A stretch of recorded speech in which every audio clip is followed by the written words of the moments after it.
Hello, and welcome to the next episode of the Shane Walsh podcast. So, this will be the last episode before Christmas. I don't think I'll be doing another one next week.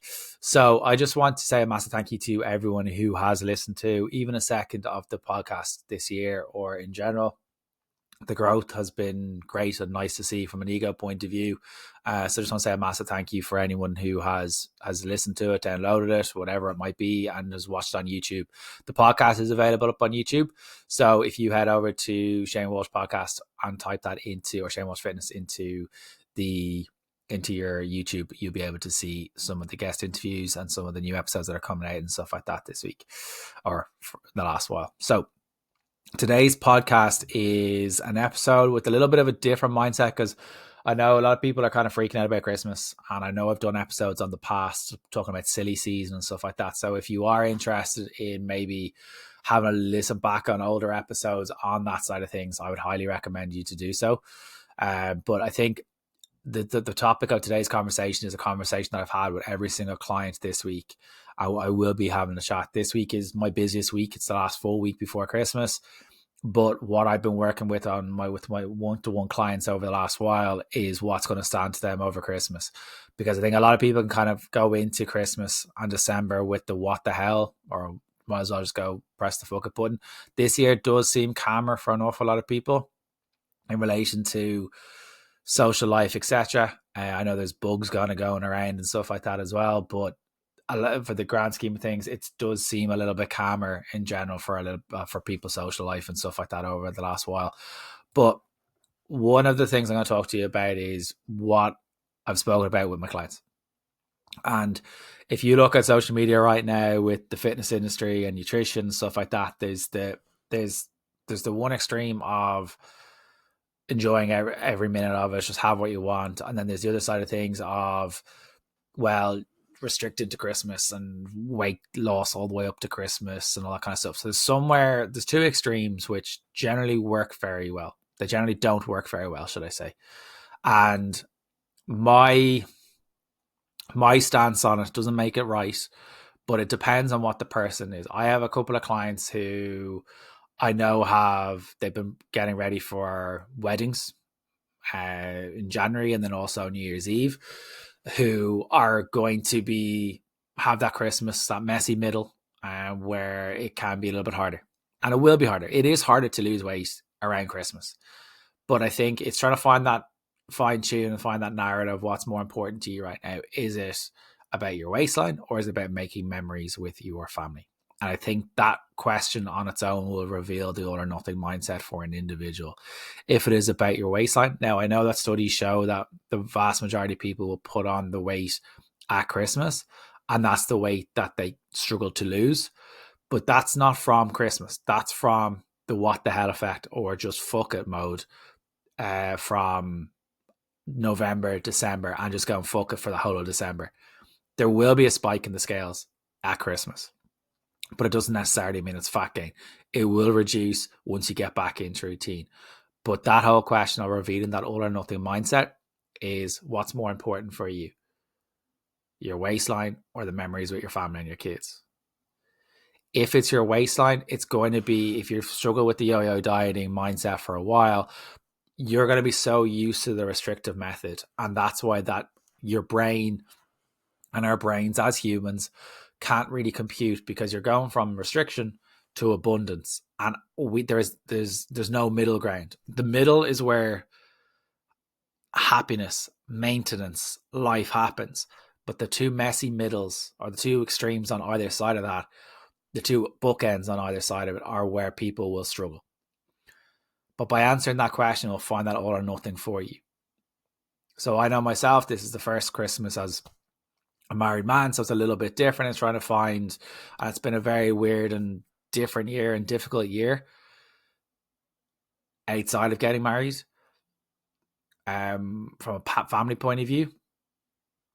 And this year is a little bit different because you're trying to balance between the two. But this year is about family, and always is. Christmas will always be about family. But I think it's trying to find out what's more important to you. So a lot of people will try to say that December you shouldn't diet, or you should diet right up until it. It depends on what your goal is. Often what helps for people, and what I say to all my clients during this week, is stay off the scales. For that week of Christmas, stay off the scales. No positive outcome will come out of you. The only reason you will step on the scales is from control or damage control, because there will be two sentences you will say. I got away with this, so I'm going to eat more. Or shite, or oh fuck, what have I done? They are the two responses that will happen if you step on the scales around Christmas. But you cannot control the scales, but we can control getting back into your routine. It's the perfection mindset versus the giving up mindset, which people can fall into. If it's not perfect, what the fuck? What's the point? Or the giving up mindset of, it's December, let's write off a whole month, and then before you know it, it's Christmas again in 2026. So it's about finding a balance. Staying off the scales will allow you to focus on making memories, not beating yourself up, because shame is the trigger that's going to be pulled, and shame and change now don't go very well. No positive change comes from shame. No positive change comes from you picking at your body in the mirror, having eaten 2 or 3 Christmas dinners or having loads of drink. No positive will come out of that. Now, you may catch yourself in the mirror, but I want you to ask yourself, would you talk to yourself or your kids or your best friends the way you're talking to yourself right now? And if the answer is no, then why is it okay for you to constantly put yourself down and berate yourself down for making memories with family? So what maintenance actually means.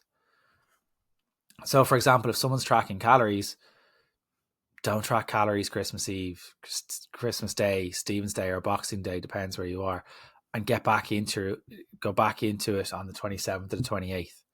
Stay off the scales, go back into your routine.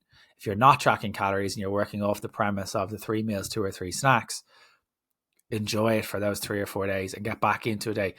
Have a deadline date where you say, this is what I'm just going to enjoy Christmas, and have a start date where you kind of go, this is my other deadline date. Have those 3 or 4 days. They're not going to make a huge difference. If you zoom out across the whole year, 3 or 4 days out of 365 days is not a huge chunk of time. But what happens is we hone so much in on those 3 or 4 days, it exacerbates and ruins the whole year, because we are in that perfection mindset. So we give up because it's what we know. We think that discipline is, we're going to out-discipline this restriction problem. We're not. Our brain are struggling to compute with the abundance mindset of the food side of things. But it's not that these 4 days are going to cause loads of fat gain. It's the outside bits that are going to cause the fat gain. But we're focusing on what the scales is going to bring us rather than what we can do for ourselves. This compound effect. If you ease into it and ease out of it, you'll maintain now, you'll maintain after, you'll enjoy Christmas, and you'll start with the mental load lighter than where you're currently at right now. So, a perfect example is one of my clients, Sarah, who I worked with last year. And Sarah maintained November and December. Okay, so maintaining is kind of, if you want to bring it on the scales measure, it's kind of fluctuation between kind of maybe 2 to 5 pounds. Genuinely, that's kind of, because when you bring up your calories slightly, there's going to be a little bit of a jump up in water weight on the scales, and that will be the initial jump up. But when we maintained last year through not tracking calories, but just having a day where we kind of go, right, 23rd is the last day we're kind of eating a routine, structured 3 meals, 2, 3 snacks, because she had stuff kind of going on with the kids, etc. on Christmas Eve, rightly so. And then 27th was the day she said herself, I'm going to go, I'm right back into this. 3 meals, 2 or 3 snacks. Now, she had New Year's Eve out with friends, but she still ate in her routine leading up to that. She started the exact same weight she did as she finished in December through doing that. And by March, she had lost another 15 pounds. Not through restriction, not through doing anything silly, but just maintaining. And it helped, because she didn't have that what the hell effect. She didn't have that fuck a button mentality. But a lot of people were focusing on the scale. So what I would articulate and have had every conversation with every single client this week is stay off the scales in and around Christmas.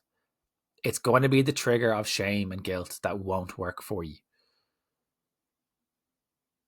Focus on what you can control, because most people only use the scales as a control metric or a shame tool. They don't see it as data. People think they use it as data, but if your next response is, shite, what have I done? That's not data. That's shame talking. No positive change will come out of shame. No positive change will come out from beating yourself up for it. But Sarah maintained. Emma is a different client that I had last Christmas. And she was new to working with myself. There was a little bit of weight gain, but that's because the intent before Christmas was, Joe, what? I'm traveling back from the US to go and see home. I'm having drinks, having meals out with all my friends, etc. Gained weight. But what we did in January and to March was we just focused on getting into routine. There was a little bit of weight gain in January, but she knew that that's what her decision was. Her intent was to enjoy the time at home. So therefore, there was no guilt. There was no shame. Her intent was to make memories, not make it about her waistline. So we weren't back to square one. The scales went up, but we stayed off it for the first 2 or 3 weeks of January until things got back into a routine. And by April, we were 12 pounds down because we were getting back into our routine. We were focusing on what we could work on, getting into routine. So if you're kind of looking at, right, that you're resetting on the 27th, the 28th, or 29th, or whatever you're trying to do, I would focus in on maybe not stepping on the scales for a week until at least you're a week of being into your routine, rather than using the scales. But how do I make progress? You're making progress because you're not stepping on the scales. How do I know I'm making progress? Because you're eating the way you have been, to nourish your body, not to punish your body. How do I know I'm making progress? You feel calm.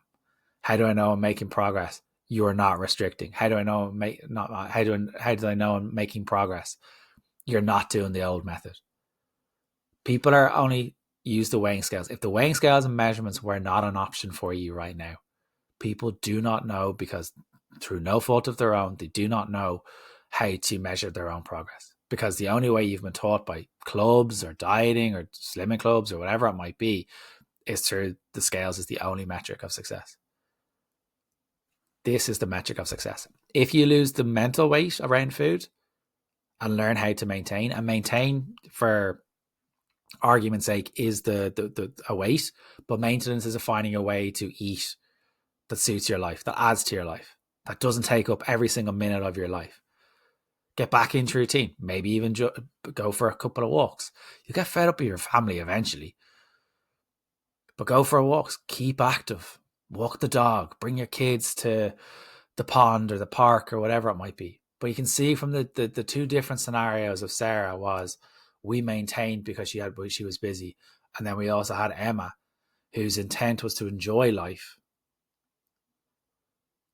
and that allowed her to enjoy it, knowing that we had the right tools to kind of go into it. But the question we asked was, well, what do you want for this next few weeks? It's about making memories. But this also helps to address the exact thing that every person's looking for: progress. If that changes, everything else will follow. That's how I work it with clients. Everyone will be different, but until this changes, nothing will. It's easy for the scales to go down, but if you have this narrative of I can't do this, I'm a useless piece of shit if the number goes up, you have decided that the outcome has been decided already before you start. That if that number goes up but it doesn't go down by this date, you've already exited the building. You've told yourself that beforehand. And then it can take a long time to get that call going again, to kind of believe in yourself that you can do it. So through those two examples, Sarah and Emma,